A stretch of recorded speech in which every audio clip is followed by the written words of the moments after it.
Genius for life. Coconut smoothies coming at you.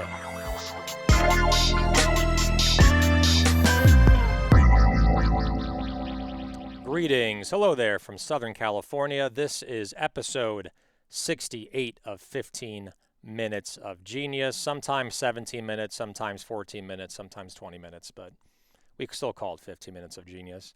So thank you for joining us. We are broadcasting, not live, it's taped, but you probably think it's live, from Manhattan Beach Studios. And I just want to give a big plug first to Mark Nicholas, Mark N. at ManhattanBeachStudios.net. He's providing all the editing, the photos, the videos, the cool backdrop. This is all him. He's an awesome guy. So we have a great guest on our show. This is definitely a couple months in the works. I've had to reschedule because I was traveling, and she's been super flexible. And finally, we have her on the show.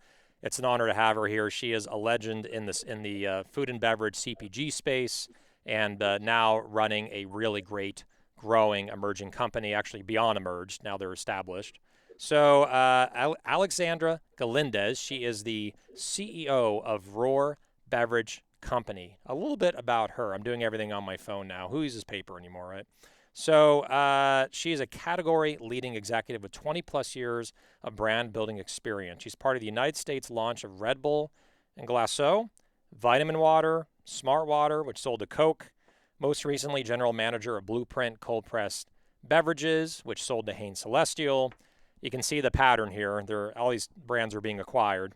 Chief Executive Officer at Runa, and now, as I mentioned, CEO of ROAR Beverages. She's a high-impact leader and digital transformation advocate.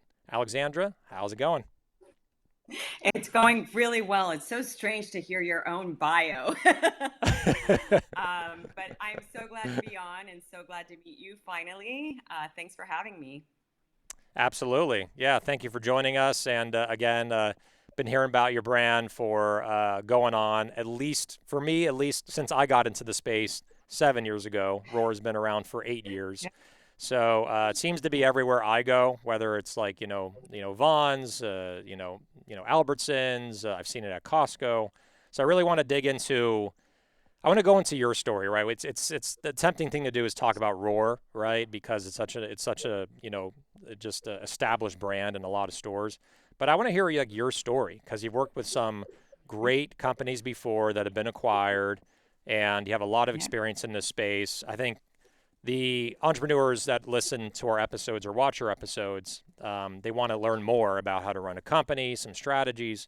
So just tell us, your experience, and also maybe just some tips for, those CEOs and owners out there that are running companies that are emerging and small, and how to really scale effectively. So tell us some trade secrets that you can share. Sure. Well, when I started my beverage career at the age of 12 at Red Bull, because I'm now, 25, joke. So I started at Red Bull as a field marketer. And I think one of the things that I learned very, very early on was the importance of just, having a direct dialogue with your consumer. So one of the things that I learned early in my career was to get very quick feedback when you're rolling something out or when you're launching something, and launch it in a small scale before you kind of fail big. And although Red Bull was kind of tried and true on the European side of the world, it was actually new when I worked there. It was just launching in the U.S. There was certainly some taboo around the energy drink category that it was establishing. There was no energy drink category when Red Bull arrived. And, there was a positioning statement that, in essence, had been pulled from the European markets that served as a playbook. And we were able to get out in the field very quickly, talk to consumers, talk to grocery managers, distributors, and get early feedback and and we ended up just fine tuning the message and the positioning really, really early on, versus going out and getting ourselves into distribution only to find out that we might have to like make some tweaks to the brand message and all of that. So I think early on I just had this appreciation, and I think a lot of founders do this really well, but an appreciation for the one-on-one feedback that you get from just being out in the marketplace, whether it's sampling or doing your own demos. I still to this very day, many years later, will go and do the store visits, demo when possible pre-pandemic, just to make sure I never really lose sight of how people are feeling about my brands, my ingredients, and the way that I'm talking about them. So I'd say, just kind of dial into the one-on-one feedback from the stakeholders that are really important to you. That was an early lesson at Red Bull. And then at Vitamin Water, also, came in early. Vitamin Water wasn't available anywhere when I actually joined. It had just established itself in the Northeast, but the southeast of the country was incredibly new. And in the marketing role that I was in, I was able to basically work hand in hand with my sales leadership. And on many occasions, they just kind of turned me loose and had me pitch to pretty, big buyers that I was petrified of. But, during those early days, getting that exposure at 20 years old or 20, 28, 29 years old, sitting across from the Publix buyer at that age, and they're asking you questions about, your data, units per store per week. I was like, what is that? And having that early exposure to the buying network was very helpful in terms of helping me to prepare, presentations and prepare myself for what a buyer needs to see in order to consider whether or not they're going to bring your brand in. So I'd say, getting in front of not just consumers, but in front of the buying community, also really, really important. And, do it early on so that you can craft your selling story in a way that they see a benefit. And we know with buyers, it's often, how are you going to be accretive to my category? What is the different type of consumer that you're bringing in that I don't already have? Obviously, margin is a consideration, but just kind of shifting, your story so that you are delivering on what they need to see in your presentation versus just telling them all about yourself. So again, very, very lucky to early have, the listening skill adapted so that I could, kind of listen to what they were looking for and then craft my selling stories that way. So I'd say those are two things, just, always having my ear to the ground. And it's something that no matter how much I progress from a career perspective, my happy place is in the field. A blitz, like, please call me. I want to be out there, and I want to do the route rides, and never losing, sight of that, real feedback that you get is something that, I feel has really shaped me, and I'll never let it go. Yeah, it's a really, really, this is legendary feedback and insights right now. Like, I was actually taking notes when the camera was on you.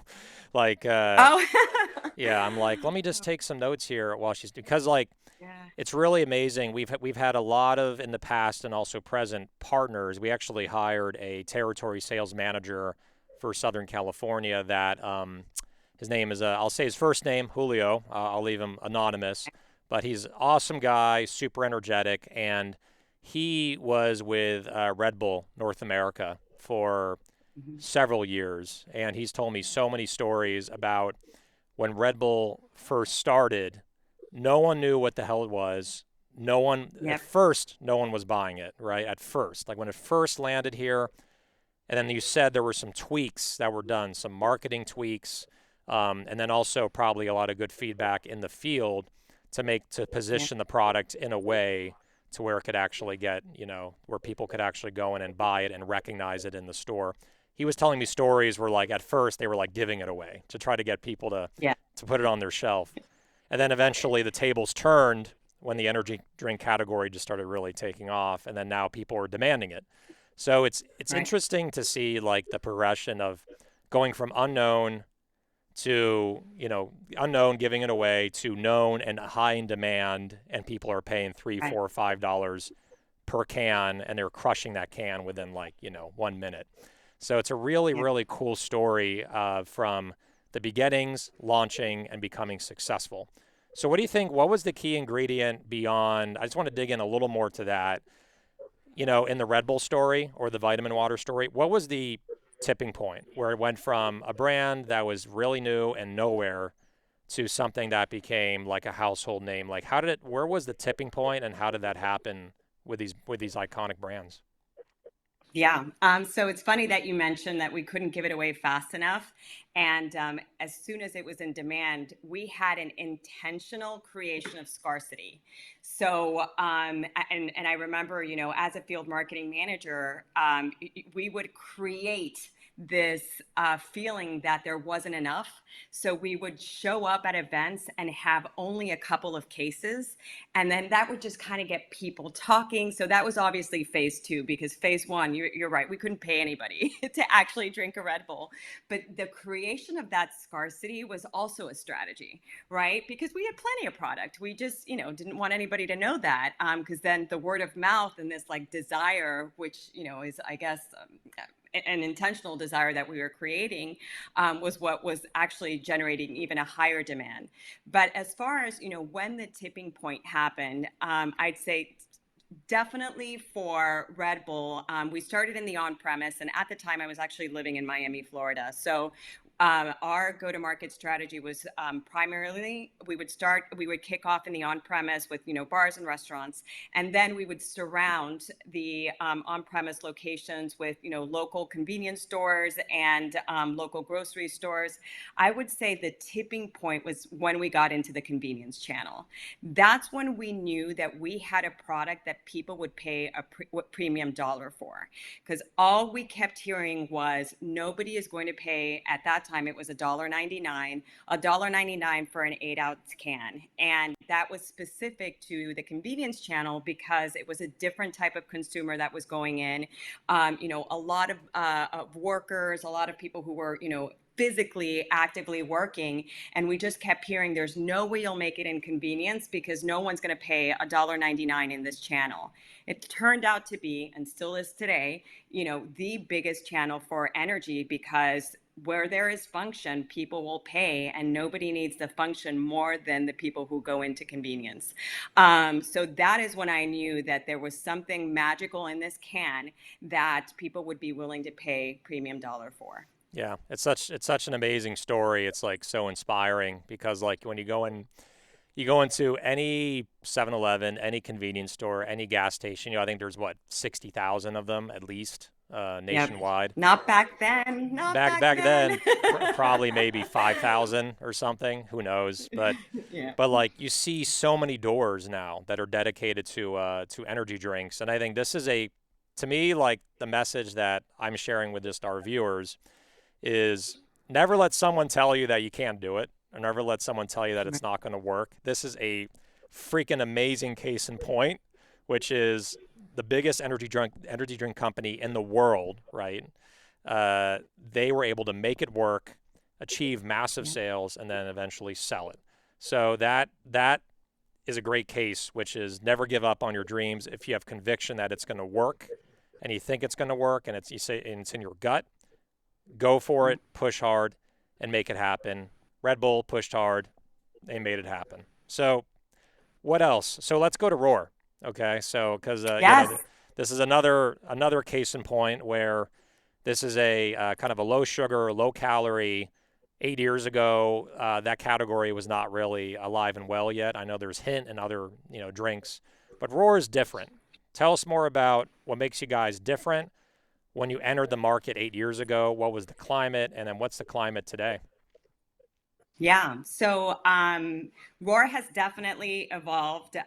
When ROAR was first brought out into the market, it was probably more of a sports drink than it is today. So today it's an all-day drink, and we've made some changes to the formulation to make sure that it's a solution that people can find themselves, drinking all day. But initially, even the statement of identity said electrolyte infusion.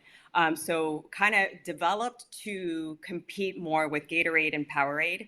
And the need at the time was, how do we appeal to more women with an isotonic? So, really a hydration beverage, hence the electrolyte infusion.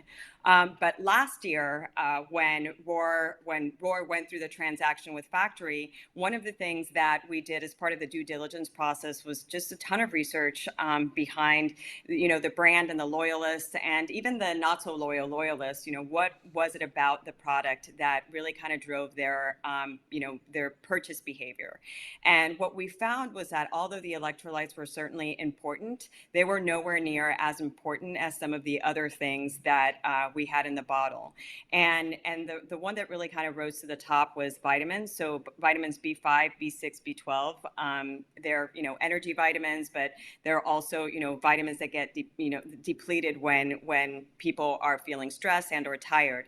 So vitamin B was something that consumers were actually like picking up the ROAR bottles and reading the label and deciding that this is something that I want to be able to take in liquid form. The other was vitamin C. So what we actually did was fortify ROAR. So we always had vitamin Bs, we always had vitamin C, but we actually fortified to 100% daily value. And the primary reason obviously was the research and what we heard from consumers, but then also knowing that people are trying to get nutrient. When they're on the go, they're trying to get their nutritional value out of their foods and their beverages, and sometimes they just end up skipping meals. So we wanted to really just kind of put all necessary nutrients in the bottle. So again, fortified the B5, B6, B12 to 100% daily value, and then vitamin C was the number 2 vitamin that really kind of came up in terms of a purchase motivator. So brought that up to 100% daily value as well. And I'd say, one of the most unique things about ROAR is that there are different ways to get at electrolytes. And, if you take a look at some of the traditional players, there's a lot of sodium in there. And, when we conducted the research that we did, we found out that, yes, we skew heavily female. We're about 70% female. And one of the things that they actually don't want is this really kind of like salt-induced electrolyte solution. Mm-hmm. So, so no beverages with like 300 milligrams of sodium or, 500 milligrams of sodium. That's just not what women are looking for. So we leaned into electrolytes coming from coconut water.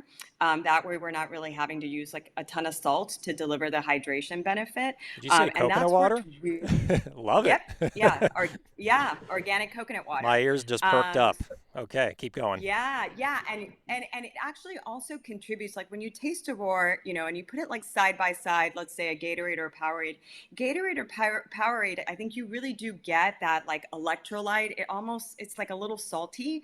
We're able to achieve electrolyte and hydration benefit that comes from electrolytes through the coconut water. So, but it's not salty, and that for us was really important. We kept hearing again and again that sodium and swelling, like we're some women just don't want that, and myself included. I'm vain, and I'll say it. I don't want to take in a bunch of sodium. It makes me swell, and I'd rather get my electrolytes in other ways, in ways that are a little healthier for you. So we've called it complete hydration, and we're actually just rolling out now. So our new formulation is rolling out into all of the retailers you mentioned. So Safeway, Albertsons. We're going to be launching in Sprouts at the end of June, which is really exciting. We're in distribution in Whole Foods in the Mid-Atlantic, and really just the new formula just started to open up doors for us from a distribution perspective, and it's been a great couple of weeks so far. Yeah, I think just really impressive on the evolvement, right? If that's even a word, or the evolution. Evolvement. I think evolvement. I just made it up. We make up words on this show all the time. So Great. it says genius, I'll throw but some it's in Spanish. Yeah, exactly. That's funny. So like the branding's awesome. The evolution of the brand, starting from the beginning, it started as a sports drink, and now evolved it to something that is really just anytime, anywhere, fortifying it with vitamins. Yep. I think what's really cool Yeah. about what you did and the due diligence is really digging deep. And it goes back to what you said, Alexandra, like 10 or 15 minutes ago about asking the consumer, right? Yes. What does the Yes. consumer want? What are they looking for in a drink? What kind of benefits are they looking for? And so you asked them, and then they answered saying, "We want less sodium, but we want vitamins." And also in a healthier format using coconut water as a base, and also the fact that the product is organic, right, which is a huge Yes. differentiator alone away from the Gatorades and the Powerades. And Gatorade is Yes. trying to make a play in organic, but I think it's too little, too late. They have. Yeah, it's Yeah, to they me have. too little, too late. They're trying to I mean, they've been non-organic for like 50 years or whatever, 60 years, and suddenly when it's actually popular, now they're being organic. It's like, what's that about? So anyway, you don't have to say anything, but I'll say it for you. I'm not going to comment. I'm not going to Yeah, comment. yeah. I'm allowed to talk about your competitors since I'm not in the space. So, but anyway, I think it's accurate. You guys have been holding strong to a mission to be a better hydration product. With the vitamins, you listened to the consumers, came out with a great product. So the new packaging, I'll be very interested to see. Now, tell us about the kind of the thinking behind this new packaging. It's a lot brighter. It pops. Your Yes. packaging before was more like white with some kind of dashes of colors in there or splashes of colors. Yes. So tell us Yes. the new branding. What went into it? Why did you make it this way? Why did you pivot at this point in time? Tell us more about the thinking behind it. Yes. So the new branding, I have to give full credit to our founder. So Rolly Nessie has an eye for design, unlike anything I've ever seen. And he sat with the brief. He knew that we needed to pivot the brand from just one usage occasion or a limited usage occasion, which would have been, pre, during, or post workout, to more of this lifestyle offering that you can have all day. And I think his inspiration, he mentioned, because I remember sitting just right across the table from him, and he looked at Pinterest boards as his inspiration. But the most important thing that he wanted to be able to do was to get away from this "we are a sports drink" and make it a fun drink with benefits that you could have all day. And I think he nailed it. You still get the complete hydration at the top. So there's efficacy messaging all over the bottle. We have our badges that really speak to the 100% daily value that I mentioned. Mm-hmm. But he created a design that you just like want to explore. So the fun is not taking away from the efficacy. He was able to kind of, to really get both in one bottle. But, we think this is going to be a standout, and the benefit messaging also, very clean and straightforward. We've got our bugs with, our certifications. But in the end, it's fun. And, if you walked around with a bottle, with a ROAR bottle, I think people might be intrigued. So certainly was able to make it more of an all day beverage through the design, I believe. Definitely. Yeah. Job well done to Rolly, and just Yeah. hats off to the entire team for making this happen. I can tell you that I would go from no one talking to me to someone talking to me if I had that beverage in my hand in public. Anyway, that's I'm partially it, wearing it too. and you're wearing it. Once we landed on the designs, it's just been so fun. Even, things like building out shippers and displays and all of Yeah. that. There's so much to work with. So yeah, just really grateful for his eye, because he definitely he knows design for sure. Totally. I think any great brand can be translatable and put into different mediums, and it works across all those different mediums, right? That's where you have a great brand, whether it's a t-shirt, a hat, whether it's, on a pen, whether it's a shipper, whether it's a pop-up tent at these events. Now Yep. you're not going to short people at events anymore like you did with Red Bull, are you? With Roar? Are you going to use the same No, no, strategy? no, no. We're not going to do that to create the scarcity. Yeah. No, we're definitely not going to do that. I feel like that That worked back in the day. I think now there would be so many complaints. Our customer service line would blow up. So I'm not sure I'd want to do that Yeah, may now. not be a good thing. It's only good if you're like a brand new product trying to get people to like really desire it. But I can imagine that since you're an anytime, anywhere drink, if you're at an outdoor event, people are going to want it, and you want to kind of make sure that they're hydrated and have their vitamins as Yes. well. Especially if you do like Coachella or something like that. Can you imagine if you were at Coachella? Like Yes. it would I can be so imagine that we're talking about tr- it. Yeah. truckloads of product going out. I swear. For any entrepreneurs out there, that if you have a hydration product, go to Coachella. It's really good. Yes. But just don't Yes. don't compete with Roar. They're going to be in there. So, all right. So we're going to go into our next segment, which is called Rapid Fire Questions. Rapid Fire Questions. All right. Here we go. You've seen prior episodes, but pretend that you don't know these questions. So here we go. Okay. NSYNC or Backstreet Boys? Backstreet Boys, for Right sure. on. First thing you do when you wake up? Brush my teeth. I'm lame. Sorry. It's better than checking your phone, right? That's what a lot of people answer, and yeah, you got to stay analog when you wake up. You can't go straight to digital. Too much stimulation. Movie you can watch an unlimited amount of times. The Color Purple. Right on. That's Whoopi Goldberg. Is that her? Yep. Okay. And then Danny Yes. Glover. And Yep. Oprah. And Yeah. Oprah. And Yeah, that's Oprah. right. Yes. I remember like reading a story where I think she almost didn't do that movie. Like they had to really convince her to come on. And then once she was convinced to come on, she's like, "Why? Like, thank God I did this movie." So I Yeah. read an So article I about read the that. book about 10 times. I read 10 the book about times. 10 times before I watched the movie. Yes. Yeah, Yes. Yeah. I got to watch. I haven't seen it Great. for 15, 20 years, so I got to watch it again. Hopefully it's on Netflix. So, song you can listen to in an unlimited amount of times. Ooh, anything by the Cranberries. I am so dating myself, but yes. Zombie, anything by the Cranberries. Linger, that's Linger, yes, their yes. best I song. like more of their melancholic. I like more of the melancholic types of music that she put out. But yes, anything by her. Got it. Rest in And peace.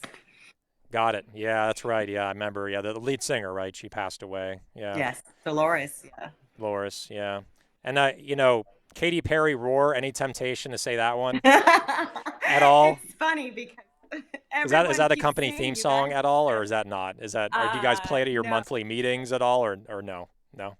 I do love Katy Perry, but no, it's not our company theme song. Okay. Will it be? Who knows? You'll probably have to pay a royalty just to play it at your meetings. I've heard Katy Perry has really good lawyers, so maybe I would be careful. Favorite sport to watch? Volleyball. Right on. That's great. And Roar is perfect for that demographic for sure. Zoom, Microsoft Teams, or Google Meet. Which one do you hate the least or like the most? Hate the least Zoom. Yeah, I'd say Zoom. Yeah, me too. What is your spirit animal? Tiger. Right on. I got the eye of the tiger. I'm referencing Roar again. All right, window seat or aisle seat on an airplane? Window. I like to put my head down. Yep, for sleeping. I Yep. learned the hard way where I go aisle because of my legs, but then I get Right. miserable amounts of sleep. We just went out to Oahu for our Costco launch, and it's like a six Oh, hour that sounds plane. horrible. It was terrible. I mean, I don't know. I had to make such a big sacrifice to go out there, but we did a bunch of demos out there at Costco, just landing there 3 days in a row. Then on the way home, I had an aisle seat. I'm like, I got a lot of leg room, but I can't freaking sleep, and Right. I was wrecked the next Right. day. So Right. I'm gonna go window seat next time. Peanut butter or almond butter? Which one? Peanut butter. Omnivore, flexitarian, vegetarian, or vegan? Carnivore. Sorry. It's all good. Hey, I'm sorry. I'm sorry. tigers are carnivores, so you're living up to your spirit animal. Cold weather or hot weather? Hot weather. LeBron James or MJ? LeBron James. Right For on. sure. Where did you grow up, by the way? What city? Miami, Florida, hence the hot weather. I'm Colombian. I don't know if Tiger fits in there, but yes, Miami, Florida. My family's from Colombia. Got it. Got it. I remember you mentioned it earlier. Yeah, LeBron James also the Miami Heat, right? So there's the right. Was he on it? No, that's wait. Yeah. Yeah, he No, was. no, no. Okay. You're thinking Dwayne Wade. I'm thinking of Dwayne LeBron? Wade. Was LeBron on the Yes. Heat? He was on the Heat, right? I think. I don't remember. Yeah, he was on Cleveland. God, I don't Dwayne, know. yes, yes, yes, yes. LeBron and Dwayne, yes, yes, yes, Yeah, yes. like two different eras, right? Yeah, basketball is not what I watch. It's we're proving I your case should. and also my case that I'm also basketball deficient. So, all right, ginger or turmeric? Turmeric, for sure. Favorite food or drink if you're stuck on a deserted island? You cannot say Roar, you cannot say Genius Juice, and you cannot say Red Bull, and you cannot say Blueprint. Basically, you can't say anything Well, then that I'm you've been gonna involved. have to say sparkling rosé. There you go. Any day, yes. Love it. All right, so that is rapid fire questions with Alexandra Galindez, CEO of ROAR Beverages. Mark, we have the applause. Yes, no, I guess no. There we go. Yeah.